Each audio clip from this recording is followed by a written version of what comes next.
Hi there.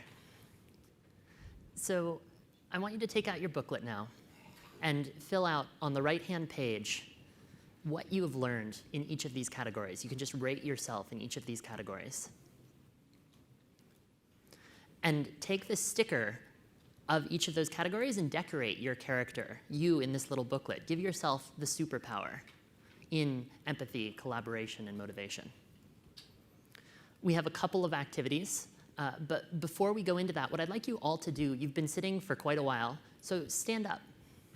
Just stand up out of your chairs just for a minute. You can stretch if you want, but just get on your feet.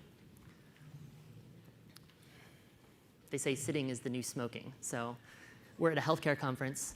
Let's make sure that we're not sitting all day as we're listening to and absorbing these tools. What we're going to do next is we're going to have the experts come back onto stage and answer specific questions, specific problems, challenges, obstacles that you have in your professional or personal life. Looking at these skills, looking at collaboration, looking at empathy, looking at motivation, and saying how can these tools, which are just tools that our experts have, but how can you apply them? How can you learn them? Because it's not about us. It's about all of us leveling up, all of us becoming agents of change. Feel free to have a seat or remain standing if you prefer. And make your way to the microphones. There's mics in both of the aisles, and our experts are going to be joining us on stage. Be thinking about, in each of these categories, what's something that you don't understand or something that you would like to work towards solving? Come up with some questions and then make your way to the aisles and the experts. Adam, Amy, and Dustin are going to be joining me on stage.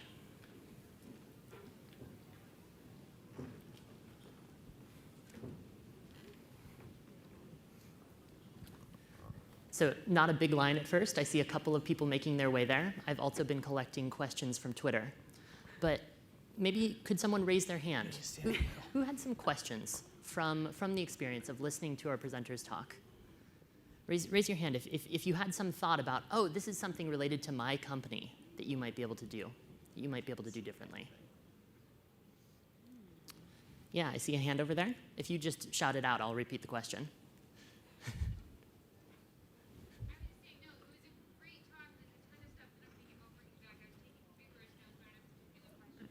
Vigorous notes. What's one of those notes? And I'm going to put the spotlight on you just a little bit, but what is one of...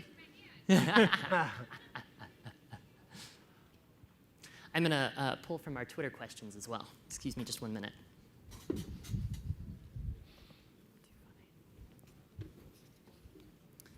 So we have a question from Twitter for Adam.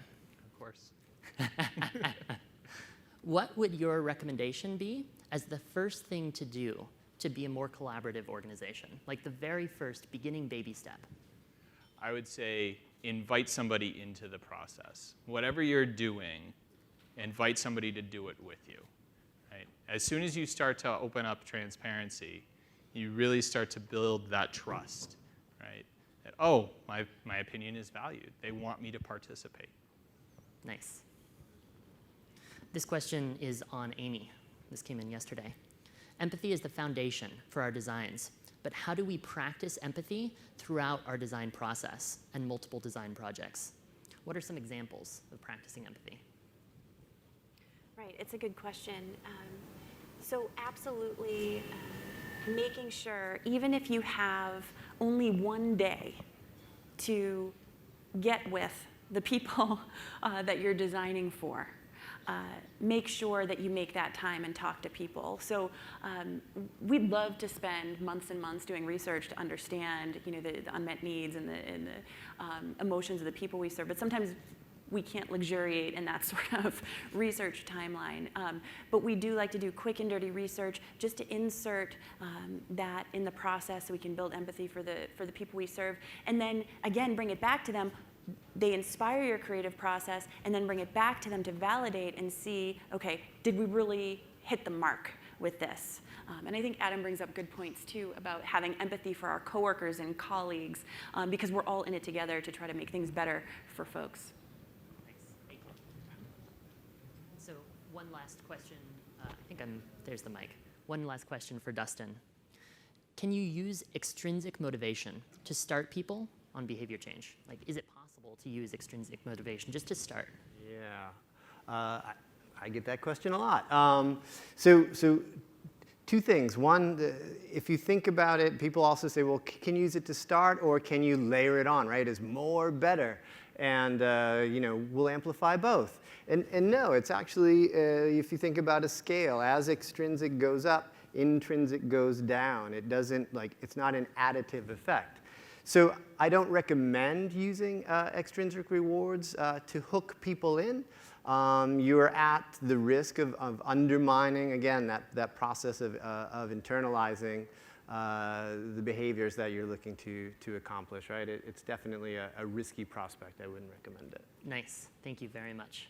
So can I get one more rousing round of applause for our experts? We're gonna see them again. So if you want to make your way backstage, and then they're going to be coming out again shortly. What I'd like to do next is turn to the person next to you and introduce yourself, just as a place to start. We're going to make this a little bit more engaging the audience. You can scoot to the seat to the person next to you if you need to, but you're going to be engaging with them and sharing some stories.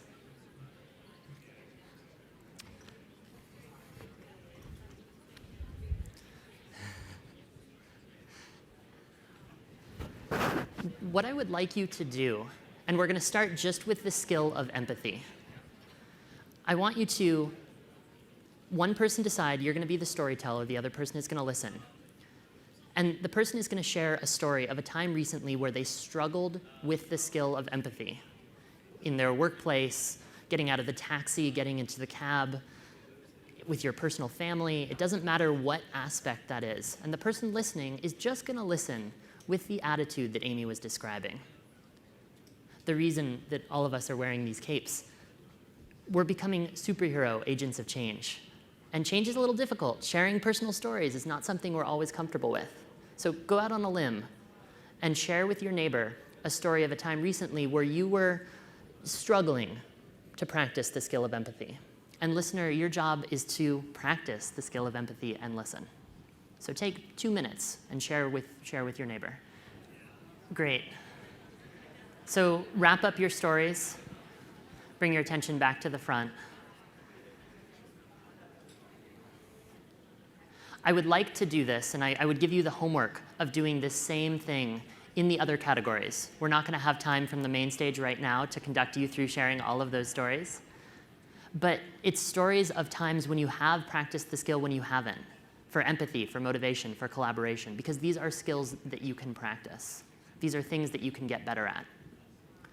Now, just by a show of hands, raise your hand if you've learned something, let's just say, about collaboration today. Raise your hand.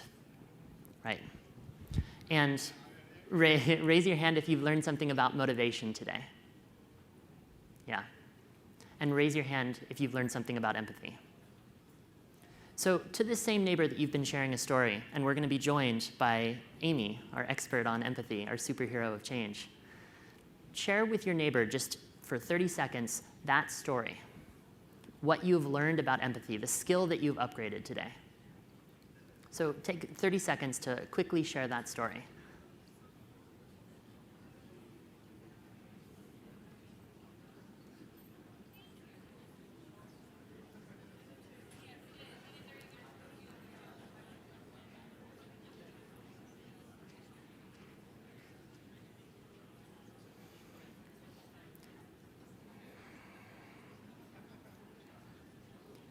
Great.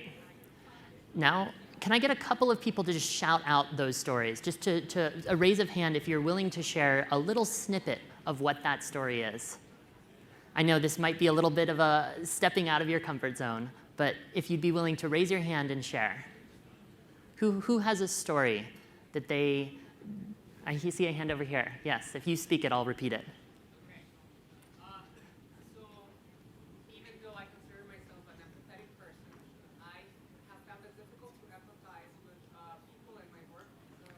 Yeah. So let me repeat that. Even though he considers himself an empathetic person, he finds it difficult to relate to the quality of standards of people in your workplace. Yeah.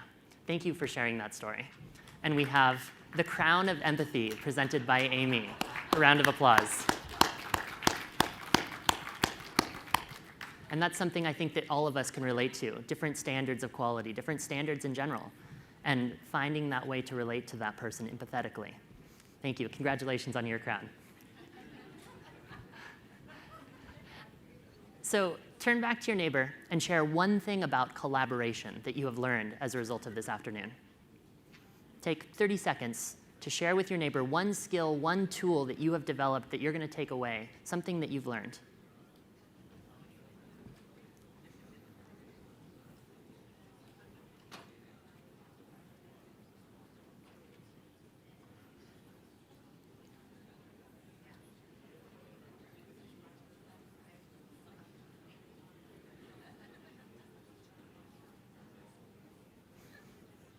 Great. Can I get a volunteer to share one of those stories? Someone, a risk taker, there may be a reward in it for you, like this gentleman in the stunning hat and the crown of empathy. Who learned something about collaboration today? So raise your hand again if you learned something, if you're like, yes, I learned something. Yeah. Would you be willing to share your story?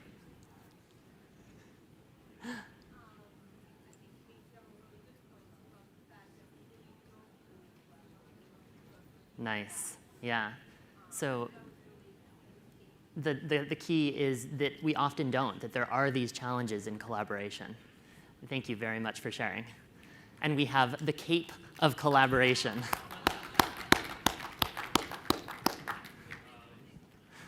Great. And you guessed it, motivation. What is one thing that you've learned that you've taken away about motivation? And share that story. Oh, we have a volunteer already here willing to share. I was going to ask you to share with your partner, but if you would like to share your story, we would love to hear it.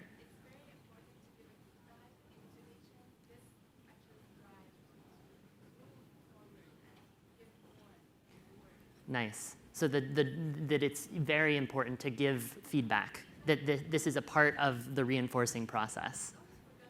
Yeah, and often we don't. We forget it. We overlook it. Nice. Thank you for sharing that. And congratulations, you too, on leveling up. And for you, we have the wings. They tie into your shoelaces and give you the ability to fly.